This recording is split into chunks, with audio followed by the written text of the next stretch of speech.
What's up, guys and gals? Welcome back to the Nerd Castle for the next episode of Total War Warhammer. My name is Splattercat, and I'm happy to lead all of you gits on a campaign of tyranny and murder. We have problems right now. We have serious issues. So, I've actually, in between the last couple episodes and this one, I've played the game about 20 hours. I've been streaming it a lot. I've been playing it in my free time a lot. I've actually found that I've gotten kind of addicted to it. It's become an issue in my social life. Either way, I'm going to try and spend the next couple episodes fixing some of the mistakes that I've made along the way, which no doubt all of you have noticed. That's perfectly fine. I told you this was going to be a bad playthrough, that I'm not very good at this game, but that's not going to stop me from reapplying the knowledge that I've learned in my other campaigns in order to make this one better. And so as of right now, we have lots of upgrades and things that we can do down here in Valia's Sorrow. That's probably a wise idea because we need to make a little bit more cash. The growth bonus would be nice too, and then the extra construction slots would more than likely allow me to make piles of shiny stuff and make a little bit more money. Well, let's take a look at our economic situation first. Over here, so what I need to do over here is... So on this side, what I need to do is anything... Because Black Crag is a capital, that means it can go up to like level 5. I need to get rid of any building that doesn't fully utilize that bonus. So any building that can't go up to level 5... or at least level 4, it needs to be bulldozed, and then we rebuild it in a smaller place, because these can only have 3 levels added onto a building, and so if something maxes out at level 3, you don't want to build it in a place where you max out at level 5, because it's wasting the slot. And so the next couple episodes are going to be a little bit rough right there, with me just rebuilding things and moving them around and trying to retool the way the campaign is working for us right now. At the moment, as I recall, we just lost our WOG. We're at war with the Dwarves. We're at war with the Red Fangs, or is that what they're called? Yeah, the Red Fangs. We can probably get after that Dwarf right there. Thorgrim Grudgebearer, the issue that we have here is that he's fielding a highly trained, highly expensive army. And so don't be fooled. These guys are really, really, really gonna hurt us. Now, we do have some luck in the fact that he has, like, no melee troops, and so my goal would really be to have Spider Riders run over the top of him, and then I'll assign the Orc Biggins and some of the archers to fight with the Quarrelers, and we'll just hope that that comes out. But never underestimate how much damage you can deal to a faction by killing off one of their lords. If you kill a lord, that means you ain't coming back. Like, have you ever seen The Crow? There ain't no coming back. Like, once you lose a lord, that usually sets your faction up for a long hiatus on combat. And if we can get rid of him, I think he's actually the king, or at least one of the higher up guys. That'll make it so they can't field any army to defend all of this, and because we're at war with them, that means we just waltz right in and take what we want, which sounds pretty swell, right? I am a little bit worried about this raiding party over here. Turk Spidakilla could hurt us. Could definitely hurt us a little bit, and so I'm not going to spend any money upgrading anything right now, because chances are they'll just cancel the upgrades anyways when they conquer it, or B, once they conquer it, they'll bulldoze it, and so I think it's probably a better idea to go after Thorgrim. But unfortunately, we're not able to do that. He's coming to reinforce right now. Oh, I thought we could make it based on the preview. Unfortunately, there's a little sliver of red. Another thing you need to know is that the AI cheats. I forgot to mention this. You will see the AI do things that are unfathomable in this game, like things that make no sense. Like, for example, I was playing the vampires the other day, and there was an army, like, over here, and let's assume Bitterstone was my city. An army walked all the way over, attacked this, then walked all the way back over and out of line of sight in one turn. And you're just like, what the hell? Like, it was mind-boggling. People in chat were definitely raising the pitchforks and freaking out. They're just like, nope, nope, shenanigans. Shenanigans. I think he's actually picking up more people. If they decide to attack us... Oh, here comes an agent. That's not good. Why is he attacking the people who are hurting me? What happened to the age-old, the enemy of my enemy is my friend? Now we just have to hope there was no assassination. Doesn't look like there was. It looked like we won. Your new workshop opens the possibility of conducting research into better methods of war. Put your most devious goblin minds to good use, my lord. Sundry Norgrimling, an enemy Thane belonging to the Dwarves, has utterly failed in their attempt to sabotage Asshag the Slaughterer army from Iron Rock Death Pass and was wounded in trying to make a clean getaway. That's what happens when you mess with me, war boss. We chib ya. I don't know why I said chib, because crump is the popular... It's the right word, but chib sounds like... It sounds good. Like, chibbing somebody sounds like the sort of thing that would happen. The lands are haunted. Spirits and ghosts of dead warriors, victims of battles long fought, harass and frighten our warriors. This is a bad omen. Yes, indeed it is. That's not good at all. Oh, he's keeping just out of our range right now. That's what I mean, is you see how he stopped perfectly outside of our range? The AI does cheesy stuff like that all the time, and it's so frustrating. Because all I really want to do is fight with him. Now, the best way to do it would be to come over to here and then to set up an ambush, because chances are the AI is kind of dumb like that. It may come back through our ambush. We can try a different stance. The unfortunate thing here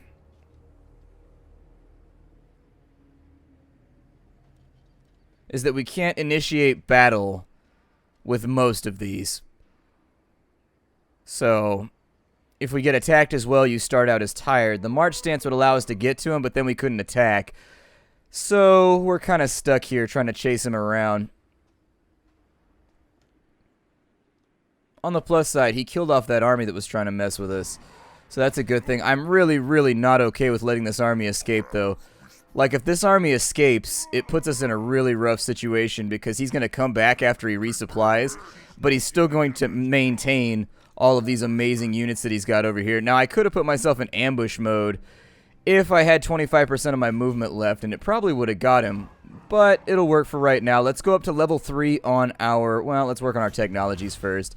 So they want us to research beta stickas, which gives us 10% weapon strength for anybody with a spear.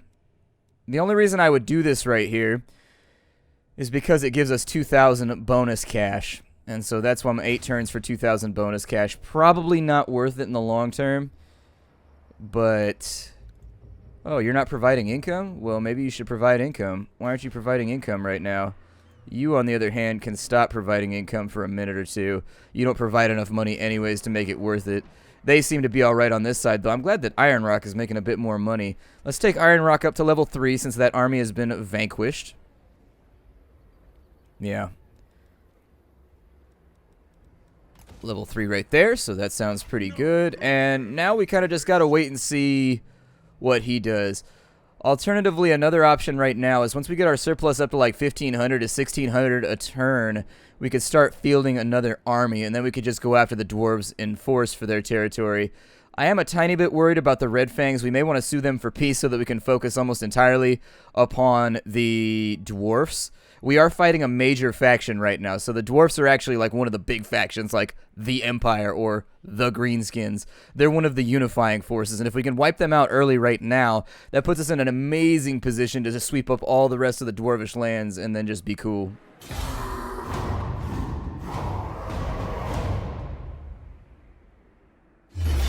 Ah.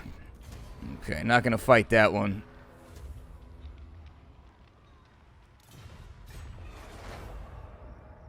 And we'll see what he tries to pull here.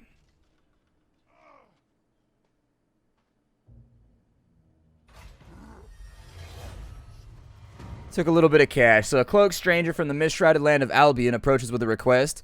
He is of sinister aspect, but assures you that his intentions are good. He'll pay you 3,000 and you get Chaos Corruption for a while. I would refuse it. Getting Chaos Corruption, you don't want that. That's all kinds of bad. Why is my movement so terrible? Out of curiosity. I'm a little bit interested in why his movement is so good and my movement is so bad.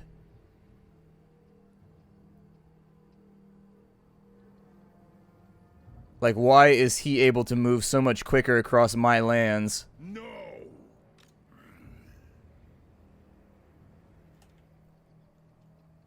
I think I'll probably go right there, and then we'll set up an ambush stance just in case anything comes after us.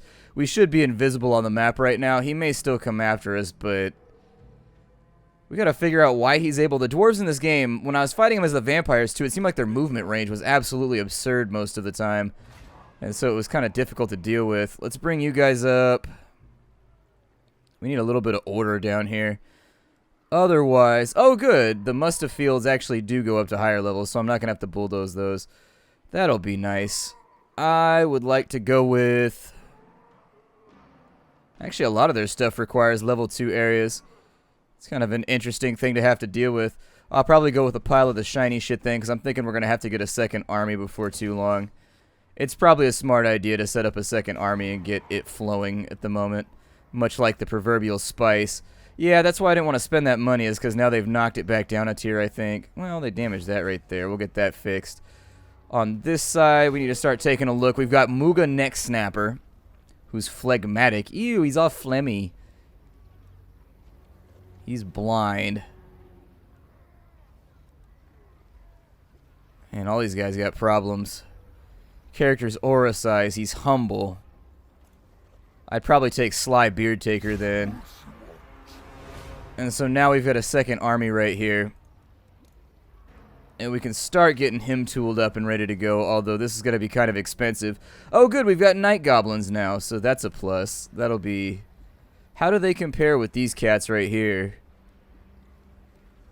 They have poisonous attacks and they deploy as a Vanguard. I don't know what Vanguard Deployment means. I think we can mouse over it inside of this little menu up inside of here and figure out what it does. I do like this, by the way. This is a very, very cool feature that they've included with the game, that this unit can deploy outside the deployment zone. Oh, so, alright. They can start out... They have the same cost, but I think you're supposed to use them sort of as ambushers or whatever. Ooh, we have rock lobbers. That'd be super badass. Do they have it as well? They're shield and they have poor leadership. How do they compare? It looks like they've got poisonous melee attacks because it's got a little indicator right there. Their defense is a little bit worse than your average orcs. But they're faster and they've got poison attack.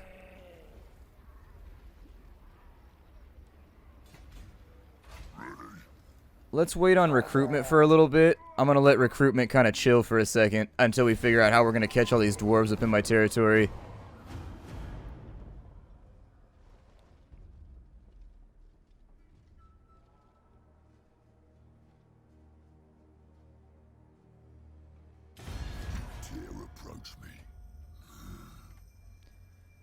They want to pay me for a peace treaty.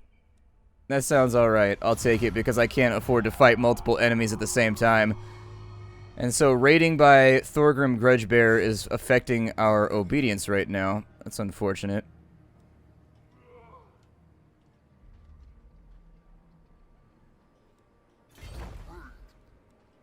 I don't think underway travel is really going to do anything for us right now. I was hoping it'd allow me to pop out over there, but I don't think it is.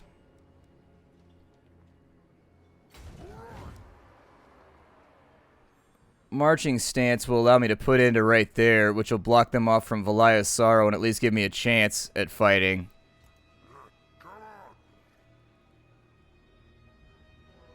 So I'm going to try and put myself in a position where they have to work around me. In the meantime, Valia's Sorrow's got that going on.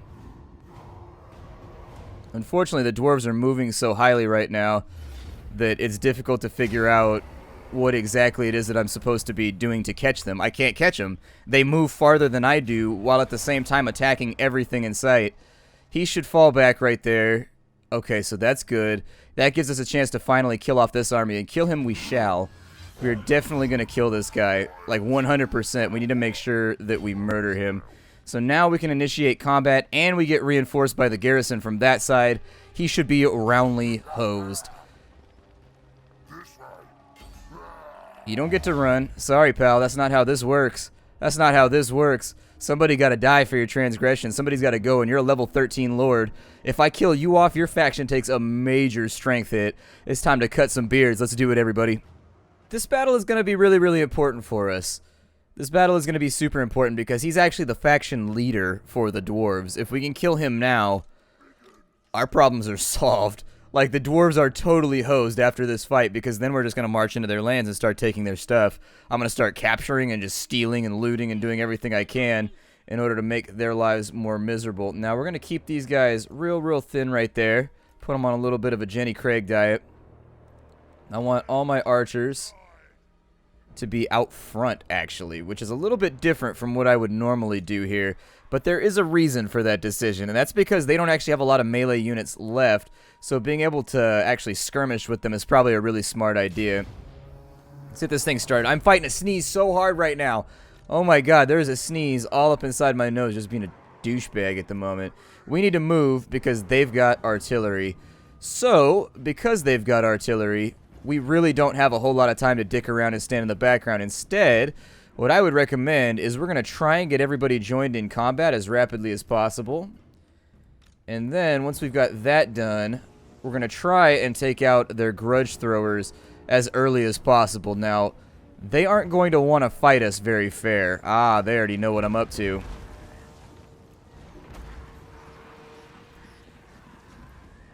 So you know what? Everybody just charge the field. Just do your thing. Yeah, get over there. I mean, we don't have time to mess around with this right now, so I need people in combat like yesterday. And we have to kill their king. That's the next part, is that the king's got to go. So put him on the king. He should be able to wipe out the king in the first couple seconds. Let me put this in slow-mo real fast and see. So we've got the potion of healing, and we've got the forbidden rod. Only the potion of healing is actually altogether that useful.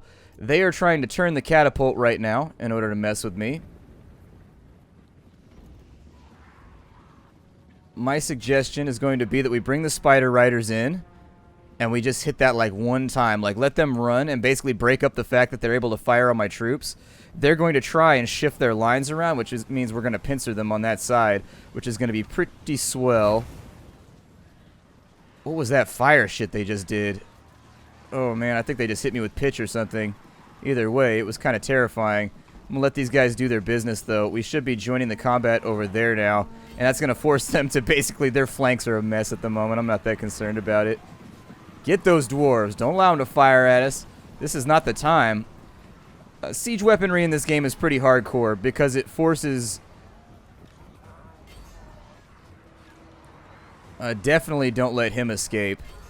If you let him escape, we got major, major issues that are not alright.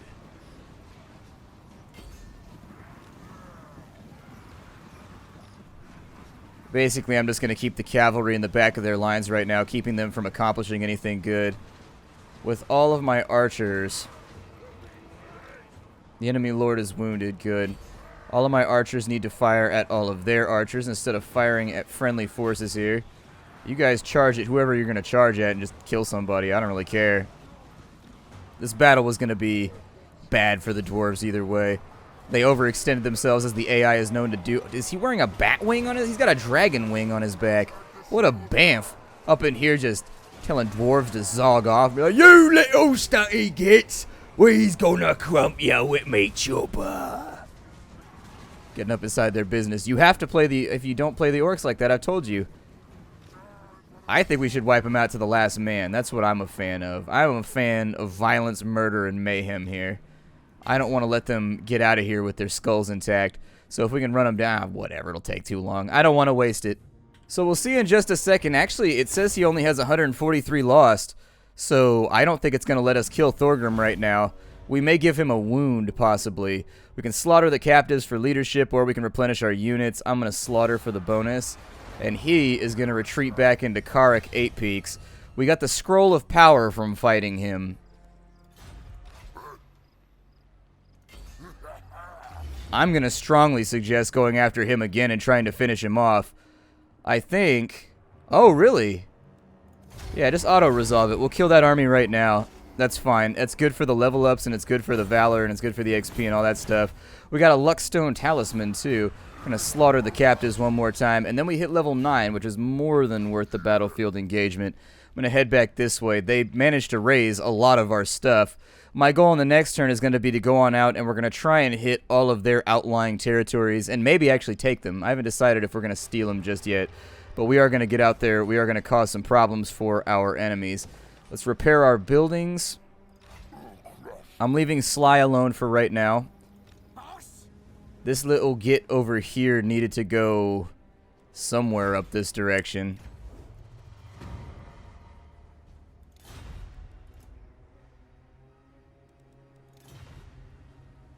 So he needed to be up inside of there. That's a long walk, though. I don't know how we're going to get there.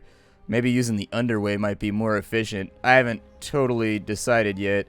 Is he a big boss? Okay, so can he use the underway? Oh, no, he can't. Alright, well, let's keep heading in that direction then. I figure I'm just going to get you set up on auto run to go out there because we got to do that quest. It's going to suck not having an agent here who can mess with the enemy. And in fact, it might be worth it looking into replacements. But right now, we're actually at our maximum, so we cannot fiddle around with new units. That's cool because they're not that great of musical instruments. Anyways, Black Crag is hurting for order right now. We've got obedience +6. So do we have, let's see here, increase who the boss, safeguard. We may have to recruit an army just to keep the peace over there anyways. It might be due to recent fighting as well. Provincial instability, so yeah. That's more than likely where a lot of that is coming from. But Valia's Sorrow's falling apart right now, which is not good for us. Azag the Slaughterer has got skill points. So here's another thing I screwed up. I didn't realize you could put multiple points into each one of these skills. So I've spreaded my skill points around like an idiot. I didn't realize there was a little pip on the side of that. And so we're going to focus on recovery, basically. He's in rough shape right now. I did things with skill points that I should not have done because I didn't see these right here. I would suggest maybe make them more prominent, like put them down underneath this and make them larger and more rectangular, because I didn't even notice those lighting up. I mean, it's partially my fault. It's mostly my fault, I'll admit it. But still, it's an easy thing to miss. Luckily, none of these things are absolutely terrible that we've given to our main character. So aside from them being spread around a little bit, it could be a lot worse. It should be alright. We need to get him into Foe Seeker, though. Get Back Ear is probably a good one, too, to get him into. But I'm going to focus on making his army stronger for now, because that's what this game is all about. This game is all about armies and making them stronger. So he's about to come back into my territory, huh?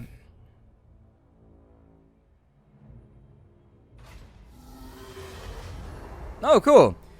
Mork said it's time to fight. The boys in Azag the Slaughterer's army are ready to go stomping. A colossal warg has been unleashed in the Carrick 8 Peaks region. Warg. Every time they say wah, it makes me just want to hurt myself. I'm going to put my guy right here. And then we are going to set up an ambush. Meanwhile, I'm going to set Bitterstone as a Wog target so that he goes over there and he's actively like going on the attack while we're sitting around on this side. It seems like a pretty good plan. I need to make some money and we need to raid, so whereas they count as like an NPC faction, they still, I think, gain cash on our behalf, which will be pretty cool. I doubt he's going to stay inside my territory for right now. He may, yeah, he's going to try and weave around. He's going to try and juke me. What I'll do is I'll take my main army and I'm going to place them down here. One of our forces has been detected while attempting an ambush of oh, we got found.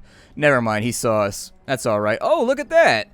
Our orc boys all went up to... Oh, never mind. This is Club of Backstabber. My bad. That's our Wog.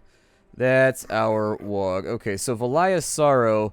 Let's go ahead and park the War Boss here for a turn or two to get the regional instability all nice and cleaned out. I'll do the same thing over there. We're at 508. Valia's Sorrow. As soon as that hits level 2, I'm going to try and get a bits pile going so we can make a little bit more cash. Basically, we just need to have better overhead in order to... We need to have a little bit more cash so that we can actually get started with building a second army. If I had about 1,000 surplus, I'd throw together a makeshift army, but we don't have that. And so until we do, unfortunately, we're a little bit stuck. Hopefully our Wog does okay over there. I doubt... Did he just attack, retreat, then attack again, and now he's shooting off fireworks? Dwarvish society is weird, man. It is very, very weird. The goblins are revolting. Well, we already knew that, but they're rioting as well. Those little gits should be taught a lesson. Well, that's why I put that there. Oh, man, we just can't catch a break, can we? Alright, we'll fix Valia's Sorrow, and after fixing Valia's Sorrow, we'll start working on the other stuff. A garrison over here might be a smart idea just to make this a little bit tougher. Since none of these buildings are really going to stick anyways,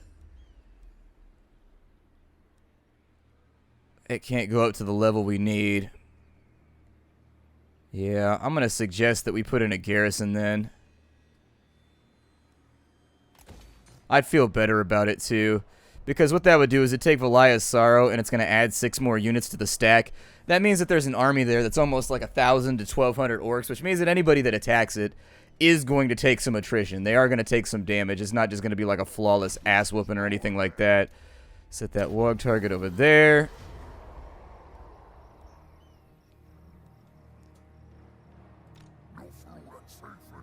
Actually, Gorfang Rotgut might be up inside of our shit long before we can get this done. We'll wait and see what happens with the dwarves, but I'm going to allow the Wog to do most of their raiding. We're going to pillage and plunder as much as we can to get some excess cash to build another army. I may not focus too heavily on actually capturing anything. Yeah, he's raiding inside Red Fang territory, so my guess is that he's probably going to come toe-to-toe with their faction. But either way, we're out of time for the day. My name is Splattercat. Thank you for joining me here at the Nerd Castle for the next episode of Total War Warhammer. Having a blast with this game. I'm not a big Total War fan, but I really like this one for some reason. I've been so addicted to it over the course of the last couple days, and it's been an absolute pleasure being your host as this whole thing kind of launches. I will see you all in the next episode. Bye, everybody, and I will see you all there.